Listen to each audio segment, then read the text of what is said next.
Eu confesso a vocês que eu nem imaginava que iam ter tantas pessoas aqui, né? Realmente uma alegria imensa para uma conclusão de módulo de curso Aprendendo a Meldar, contar com o prestígio de todos vocês. Tá? Funcionando? Tá. Como o nome do curso bem diz, Aprendendo a Meldar. Então, qual foi a ideia desse semestre? Não é?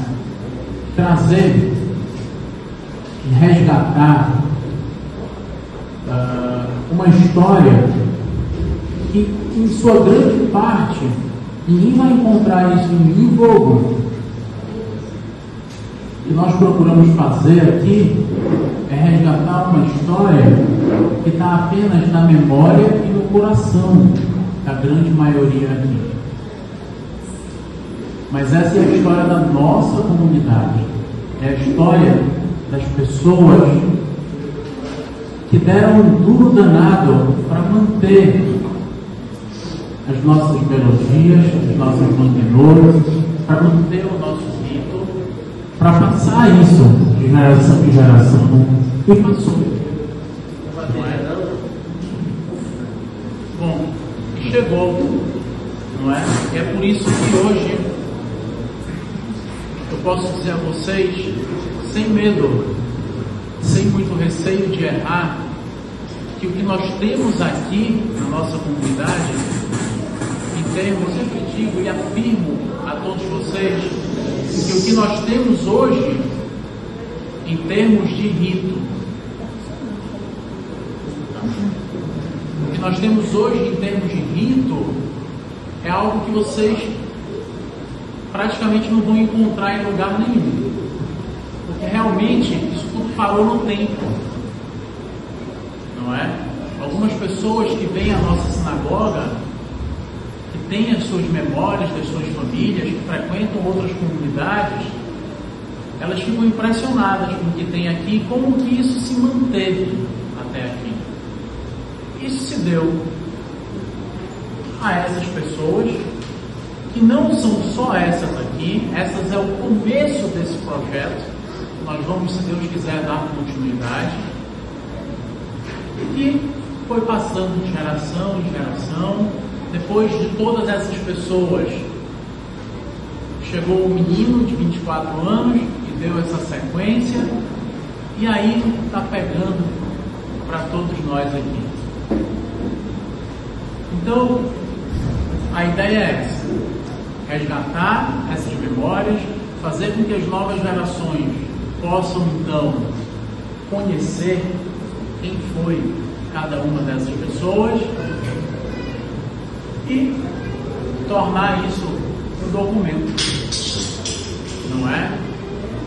E assim, se Deus quiser, a gente consegue também cada vez mais elevar a Neshama de cada um desses que passaram aqui na nossa comunidade. Bom, não tem como falar do judaísmo sem antes realmente conhecer a história de como se iniciou.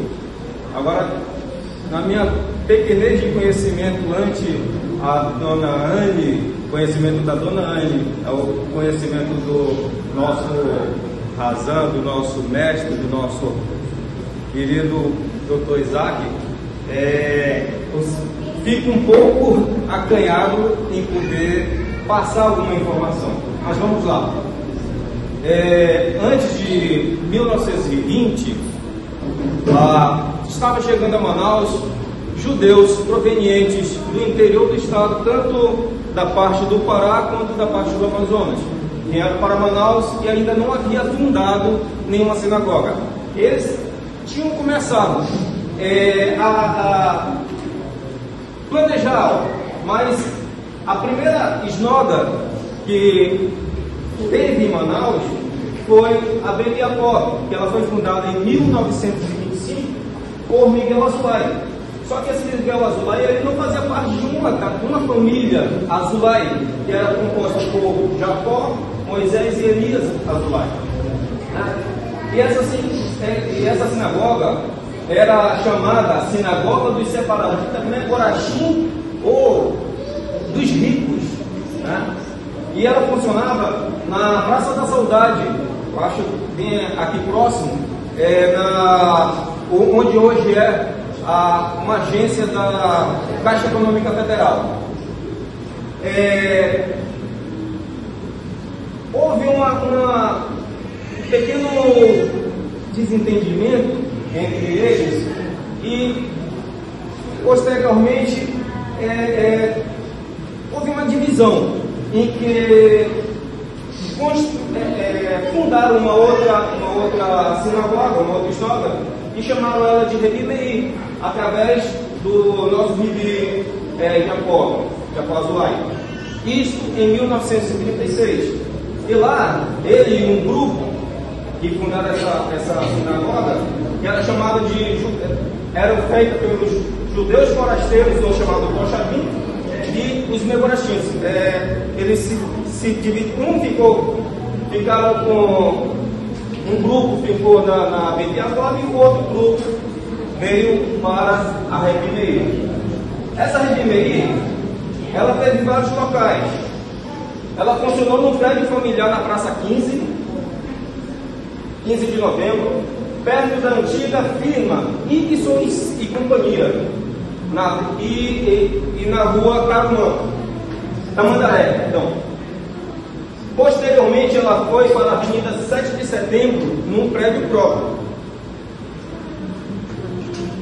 com fundos da Visconde de Mauá. Eu creio que é aquela também próxima da antiga Câmara Municipal. Então, ela teve uns 2 ou 3 locais que eles não era própria e depois conseguiram uma localidade própria. E devido a algumas peleias, com relação a ritualísticas, eles também não deu problema. E com isso, para eles, essa peleia, o que estava acontecendo? Uns não iam para Bet Yaakov, outros não iam para Rebi Meir, faltava fórum. E para evitar mais peleia, o que eles fizeram? Juntaram as duas, deixa eu só pegar os nomes que Israel Bishimol, que era o presidente da CIAN naquela época, e o seu vice-presidente, Samuel Isaac Bishimol. E eles fundaram justamente juntamente com o prefeito, com o Rebi Jacó, a nossa história que nós estamos hoje. E ela foi inaugurada no dia 18 de janeiro de 1962, unindo. Acabou a rivalidade nessa situação dos Mekorachim com Koshavim, e hoje se vive em perfeita harmonia para estarmos aqui, Shabbat, Haggis e outras coisas mais. Hazak Baruch.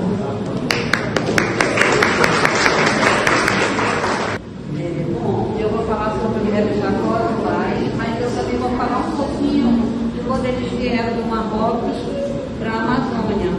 E vou entrar também na parte também que fala das sinagogas, tá? Os judeus marroquinos do norte, eles eram chamados de hebraicos. Eles vieram não como cristãos novos ou cristãos judeus. Eles vieram espontaneamente e desvinculados de qualquer tipo de imigração. Eles vieram em busca do Eldorado. Radicaram-se principalmente na Amazônia brasileira. e chegaram até Iquitos, e Loreto do Peru e Amazônia, né?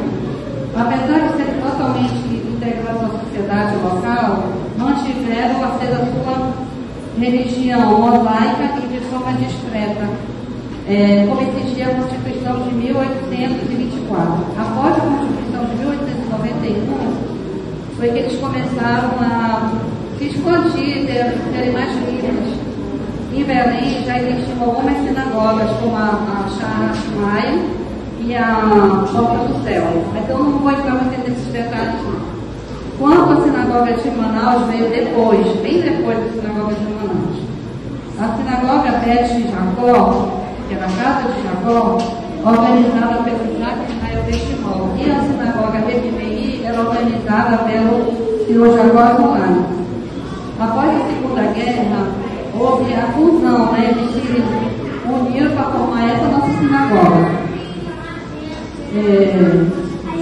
Os judeus falidos e empobrecidos começaram a chegar em Manaus mais ou menos em 1930. Em Manaus tinha mais ou menos 90 mil habitantes. A maioria dos judeus vieram de Taquatiara, Parintins, Maués, e os judeus paraenses vieram de Óbidos, Santarém e Alenquer. No período de 30 a 50, a comunidade de Manaus cresceu para mais ou menos 250 famílias. Eu vou falar para vocês sobre um fato aqui interessante, que foi em 1928, que o senhor Isaac José Pérez, que ele era o prefeito de Taquatiara, ele era uma pessoa muito influente, muito querido. Então ele veio para Manaus para falar com o governador, que na época era o Efigênio Salles, e ele queria resolver dois problemas. Um era sobre o cemitério israelita, que tinha um terreno no fundo do cemitério, e ele queria ver se ele fazia uma troca, como ele trocou o cemitério, que hoje é o nosso cemitério. Tá? E houve um fato muito triste, porque ele queria fazer a inauguração desse cemitério de qualquer maneira. E ele inaugurou o cemitério com a morte do próprio filho dele. Então foi muito triste isso aí. E ele queria organizar uma sinagoga, que foi quando eles começaram, aqui em 1905, a fazer a sinagoga. Os exilados dos novos Megalochim e os Toshavim, que eram separatistas e os forasteiros, resolveram fundar a sinagoga Beth Jacó. Primeira sede, que foi na Lobo da Mata, depois foi para Barroso, depois para 13 de Maio, que hoje é Getúlio Vargas, até chegar na Ramos Fendeira. E a segunda sinagoga foi formada pelo nosso correligionário, o Sr. Jacó, que foi justamente esses forasteiros e esses Megalochim, que estavam descontentes com a outra sinagoga. A sinagoga de Jacó era dos mais ricos e a sinagoga do Jacó era dos mais pobres. Ambas as sinagogas foram fundidas com a construção do novo templo 18 de janeiro de 1972. Essa fusão foi realizada graças ao trabalho do seu Isaac Israel Benchimol e do seu vice Samuel Isaac Benchimol.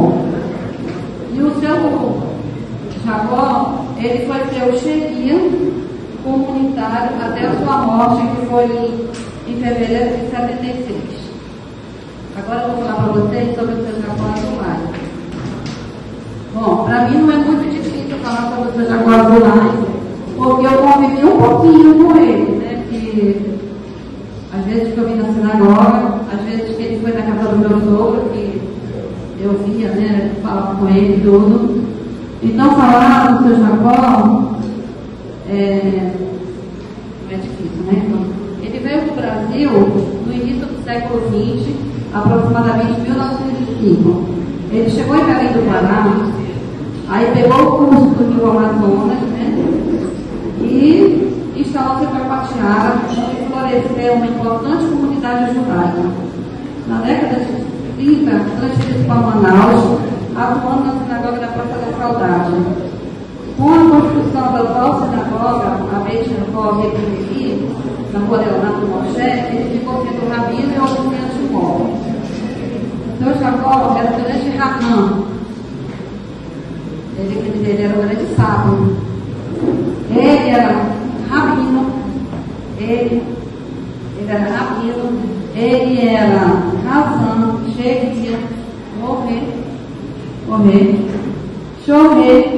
Ele fazia os casamentos e fazia parte da Redrá. Serviu a comunidade, amavelmente, por mais ou menos meio século, quase 60 anos. Nutria um grande amor aos seus semelhantes, grande conhecedor da nossa Torá, e ele rezava, ele cantava no estilo bem marroquino. Fazia as ketubot na mão, inclusive reconhecido pelo rabinato de Israel. Seus trabalhos religiosos não se restringiam só à comunidade israelita. Ele sempre tinha uma palavra amiga, ele sempre tinha uma prece, ele sempre tinha uma oração. Não importava a religião, ele sempre tinha essa cifra de alguma coisa para alguém, para os enfermos, tanto se fosse criança, adulto ou idosos. Foi uma pessoa que dedicou sua vida ao serviço de Deus e dos homens, transmitindo carinho, palavras amigas e preces. Era uma pessoa simples e humilde. Na época de Yom Kippur, ele ia de casa em casa fazer as caparões. Andava a cidade de Manaus inteira a pé, vestido de preto, com aquele chapéuzinho dele, e ia com o guarda-chuva, que ele não largava o guarda-chuva dele. Às vezes a gente encontrava ele em algum lugar, ele queria carona, ele não queria carona, ele queria andar a pé mesmo. Então ele andava petrolando, cachoeirinha, ele ia até ali, na João Batista, ele andava tudo, né? Ele tinha 2 irmãos, que era o seu Moisés e o seu Eliezer. Ele tinha um filho, que era o Ezuse, que era o Lilico. E o seu Jacó, ele morreu pobre. Ele era pobre e morreu pobre. Aí vocês podem ver que ele fala sobre o Pequiavô. Esse eu vou levar aqui para lá. Pequiavô, que está aqui no banner. Ele era casado com a Dona Letícia. E ele morava aqui no fundo da sinagoga, né, aqui atrás.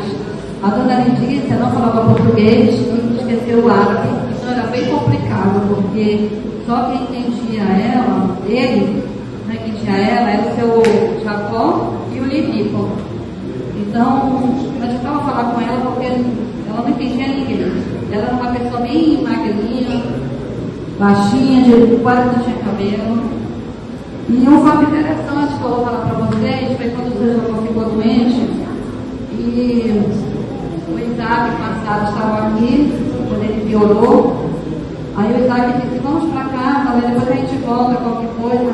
E quando o Isaac chegou em casa, ele ficava com ele à noite, era o seu Elias Pazuelo. E quando ele chegou em casa, o telefone tocou e ele disse assim, Isaac, acho que chegou a hora. E ele voltou para cá. E o Isaac ficou um pouquinho e disse que vou rezar o Shema para ele. E começou a rezar o Shema, o seu Jacó rezou o Shema inteirinho junto com o Isaac. E dali ele começou a ficar calmo, a respiração foi ficando calma e ele faleceu. A Dona Letícia continuou aí até ele morrer, até ela morrer, né?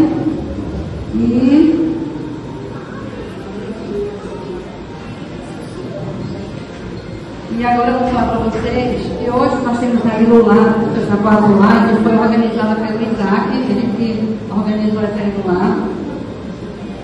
Talvez seja oportuno falar que o termo Ilulá é usado para referir ao aniversário de Sadik. As pessoas que se reúnem para lembrar, contar suas memórias e rezar, é a elevação da sua Neshama, alma dos justos. Ilulá significa louvor. A cada ano, no dia da sua Ilulá, seu mérito é lembrado diante de Kadosh Baruch. E podemos dizer, né, sobre o trecho aqui da Rascavá, que um bom nome vale mais que olhos perfumados. E o dia da morte é preferível para o seu construtor que o dia do nascimento. Temos certeza que o bom nome de Jacó Azulani, habituado no imóvel, ficará realizado em nossa comunidade seu trabalho e devoção, onde pairá sobre este teu querido estudo e abençoando. Tá bom?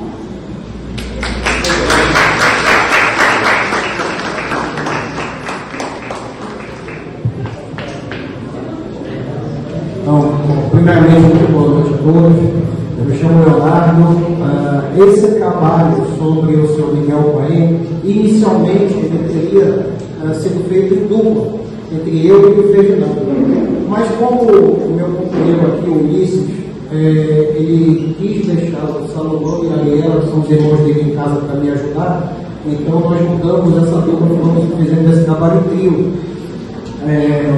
Aqui hoje ele vai estar me auxiliando, vai estar me orientando aqui a falar um pouco sobre a vida do Sr. Miguel Cohen.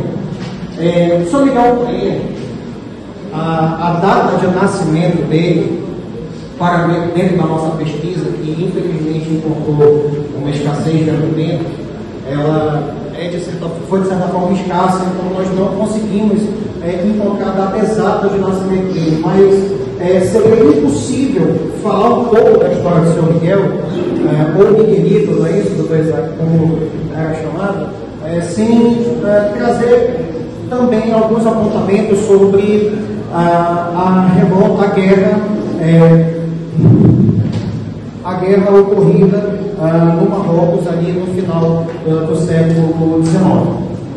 Isso porque essa guerra hispano-marroquina causou, obviamente, uma diáspora entre vários judeus, entre vários do povo judeu que resolveram sair daquele local e vir para o Brasil. Muitos para Belém, muitos para Manaus e também para as cidades aproximadas.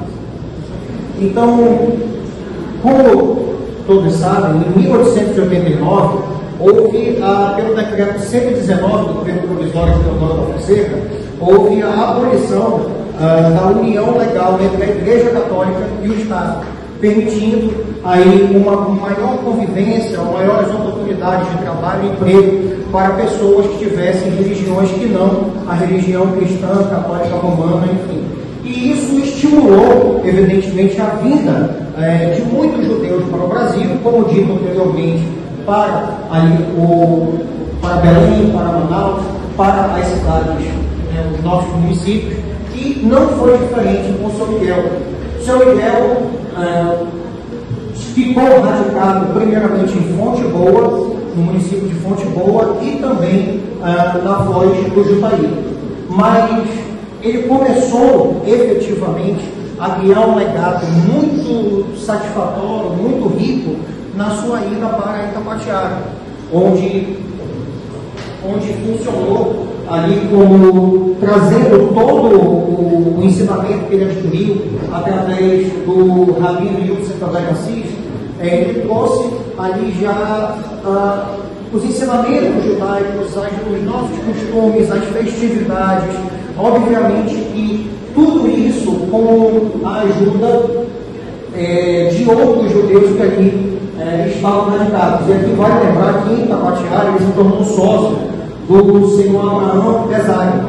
Ele trabalhava com o comércio ambulante desde a sua chegada em Fonte Boa, e Itacoatiara deu seguimento a esse comércio com o senhor Abraão Pesari. E existe um ponto que eu gosto sempre de, todas as vezes que nós discutimos e eu converso com as pessoas sobre os costumes judaicos, ele não deixava a empresa funcionar nas datas que nos são sensíveis, nas datas dos nossos calendários. Realmente respeitava tanto o Shabat quanto as demais festividades. Inclusive, em uma pesquisa realizada pelo Dr. Isaac Dahan, nós tivemos uma curiosidade também muito, até cômica, mas muito grata, de que ele dizia que Deus se alegraria mais da humanidade se nós tivéssemos 2 Shabats. Então ele era, pelo que nós podemos trazer, pelo que nós podemos colher de informações, e aqui vale lembrar que ele faleceu em novembro de 1980, aos 82 anos de idade. ele era uma pessoa que costumava ser bastante extrovertida, mas também que tinha um conhecimento muito rico. E Luizélio, ele é muito sensível nessa matéria, porque desde o seu nascimento até a sua morte, ele foi considerado de um poderio financeiro muito humilde. Então, desde a sua infância, passando ali pela sua adolescência, pela sua juventude, até a fase mais adulta, ali já na sua velhice, ele não foi um companheiro nosso que construiu financeiramente muitas posses, cumprindo uma mitzvot, porque isso não importa absolutamente nada. A construção que se deu, a contribuição que ele deu para a nossa comunidade, uma contribuição incrível. E eu digo isso trazendo aqui mais uma informação, um pouco do histórico dele, porque depois que ele saiu de Taquatiara, ele veio para Manaus, ele foi um frequentador muito assíduo da sinagoga que ficava na 7 de setembro. E mais do que isso, ele não só era um membro assíduo, como também um oficial. Ele foi um mesaner, ele foi um balconê e também funcionou como razão.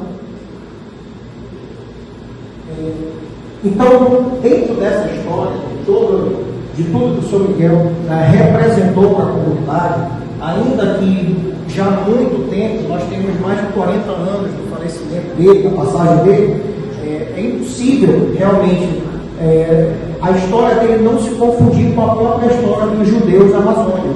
Isso porque nós temos um judeu que vivenciou uma exclusão étnica na Europa, que veio, e obviamente também nos continentes vizinhos, veio para o Brasil sem nenhuma perspectiva financeira ou de algo realmente concreto, mas tudo eivado ali pela era da borracha, que se instalou em um momento muito próximo ali entre 1880 e 1910, quando foi o auge do ciclo da borracha que nós tivemos aqui,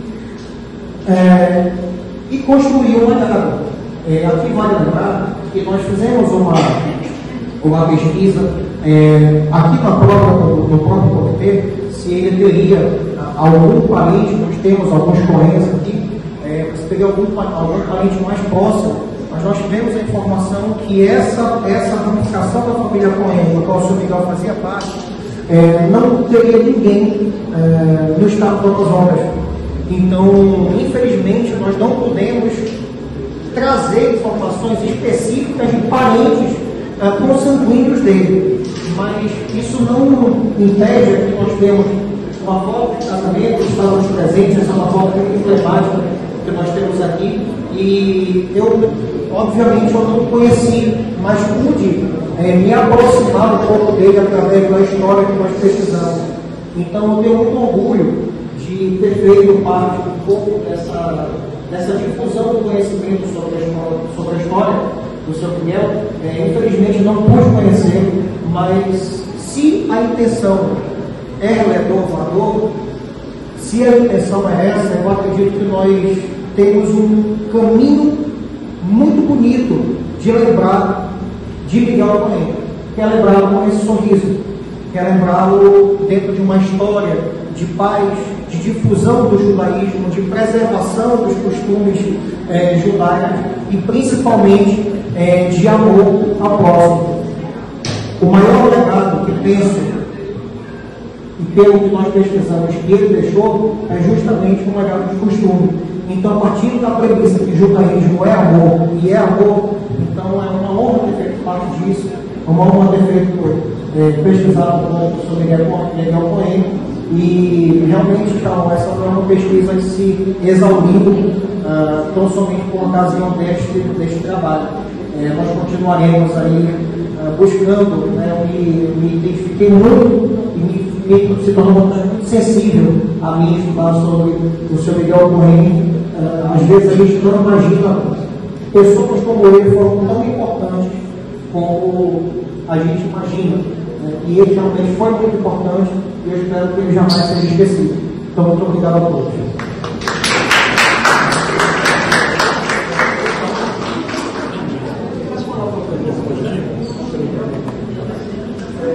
Eu queria acrescentar algumas coisinhas sobre o seu Miguel, na verdade sobre o seu Miguel e o seu Jacó, né?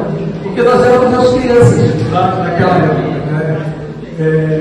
E eu vi umas coisas engraçadas, que algumas das sensações que eu tinha, o Davi Israel me disse que ele tinha com relação ao seu Miguel, e eu tinha com relação ao seu Jacó, porque era associado às caparotas. Então o seu Miguel fazia as caparotas na casa do Davi, e ele disse que tinha que olhar o seu Miguel, tinha medo do seu Miguel por causa das caparotas com as galinhas. E a gente tinha a mesma situação com relação ao seu Jacó, porque ele fazia as caparotas lá na casa do meu avô, e era ele. Né? Então ele tinha isso. Mas o seu Miguel, eu convivi mais próximo do seu Miguel por várias razões, e eu tinha um carinho muito, muito grande por ele, e ele tinha um carinho pelas crianças, ele tinha uma preocupação com as crianças, disposição. Eu vou dar muitos detalhes, mas ele não queria uma criança exposta a algum risco de saúde, então ele chegava a falar para os pais: olha, não deixe o teu filho acontecer isso. Ele tinha uma preocupação com as crianças. E tem duas coisas que eu acho muito bacanas do seu Miguel. A primeira, tinha uma melodia do Adonolamo, que quando a gente cantava, aí ele abria o sorriso dele e dizia: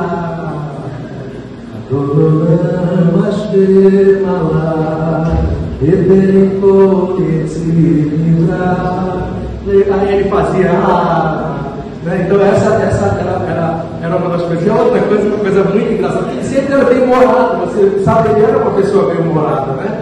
E no meu bar mitzvah, estávamos os três na Tebá, eu, ele e o Moreira, acertaram um sonho de valsa, jogaram na hora dos bombons, acertaram um sonho de valsa na cabeça do seu Miguel. Eu nunca tinha visto o seu Miguel tão bravo. E virou: foi de propósito, com aquele sotaque de marrom. Foi de propósito, muito bravo. E eu fui arregalado aquilo ali. Eu nunca tinha visto o seu Miguel bravo, porque ele era sempre muito bem humorado, né? E assim, foi o privilégio de poder ter convivido com essas pessoas, né? A gente sendo as crianças da época deles, né? Então, eu queria só somar um pouquinho disso.